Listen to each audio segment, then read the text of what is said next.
Hi guys, so today we'll see how we can replace a blown fuse and see if your tail light or headlights are not working. So I'll turn on my Continental GT, and as you can see the battery is on but the headlight is not coming on, and even the tail light is not coming on. So let me push my brakes. So the brakes, I'm applying the brakes, but there's nothing coming up, and I have the headlight on and off, but the headlight is not turning on. Let's see if the indicators work. Yep, the front indicators are working, the rear indicators are working, both sides, and see if the rear brake is working. No, I'm applying the rear brakes, but the light is not coming up. So it could be something related to a blown off fuse, and the fuse is here underneath the seat. So I have removed the seat, and let's see what's going on in the fuse. So I'll open up the fuse cap here, and you can see there are all these fuses over here, right? So there's 30 amps, two fuses, all the 30 amps. Then we have 15 amp, and then we have the 10 amps and the 15 amp over here, which is 1 2 3 4 5 6, the sixth from the top, or sixth from the right hand side of your motorcycle. This is the one that's responsible for the headlights, right? So how do I know that? The way you can know that here is by looking here, right?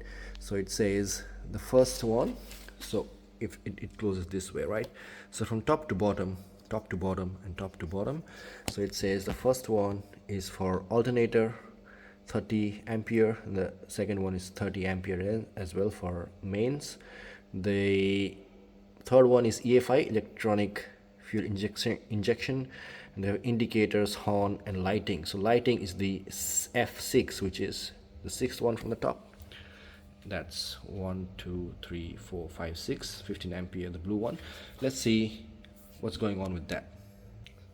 So grab a pair of pliers to pull them out. You can pull them out by hand as well, but this is more easier, more precise. But before that, before touching any electricals, make sure to turn off your battery. So my battery is on, I turn it off.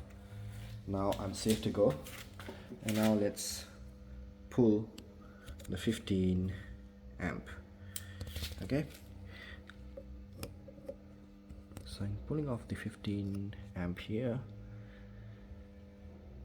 Okay, a little bit of pressure and it's out, and we'll check if the fuse is okay or is it blown out. So the way to check the fuse if it's working or it's blown out is to hold it up against, I think the connection is broken. So this fuse is broken. If it's not broken, if it's perfect, then it look like something else. It look like the connection between the two is joined, like a single connection, no breakage there. So I'll show you how a good fuse looks like.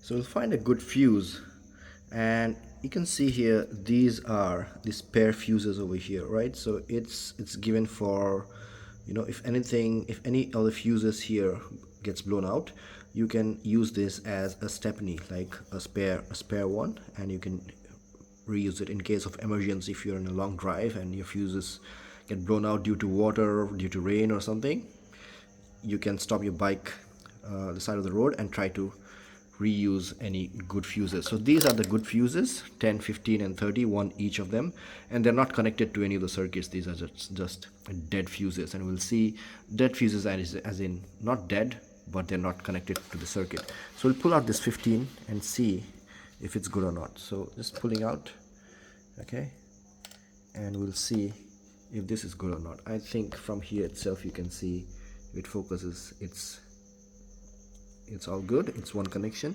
And just bring in the fused one and see how it looks. So here I've got two fuses. So the left hand side is the one that was the spare one, and the right hand side is the one that was blown out. And as you can see, the left hand side is all good and nice and one connection, the right hand side is blown out. Let me turn on my flash and if you can see, if yeah, it makes it a bit easier to see the connection. Left side is good, the right side is broken, and we'll replace the good one here from where we took out. And this is, of course, this is of no use. We can throw this out and we can buy something else from eBay or Flipkart or Amazon and have it as a spare for later use. So now let's put it back in here. The 15, make sure your battery is turned off, and then let's put it here.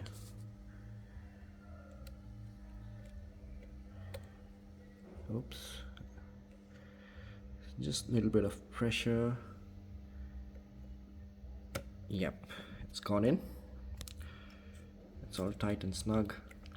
And let's turn on the battery.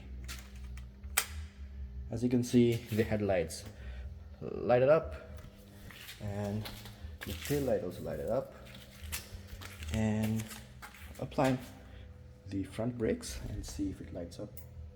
Yeah, front brake on, front brake on.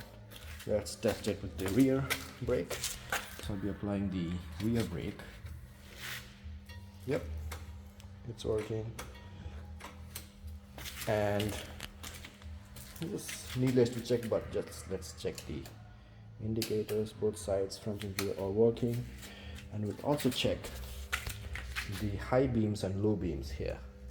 Okay, so this is in high beam, we'll make it low beam. It's low beam, high beam, low beam, high beam. It's all working. So there you go, guys. That's how you change a fuse if any of your lights is blown out. So don't worry that a light is blown out. It might be something related to the fuse box. And in case you forget, just take a note of this. I think your motorcycle will also have this sticker, so just refer to this and you'll find out which fuse is for what. So thanks for watching the video. I'll see you in the next one. Thanks, guys.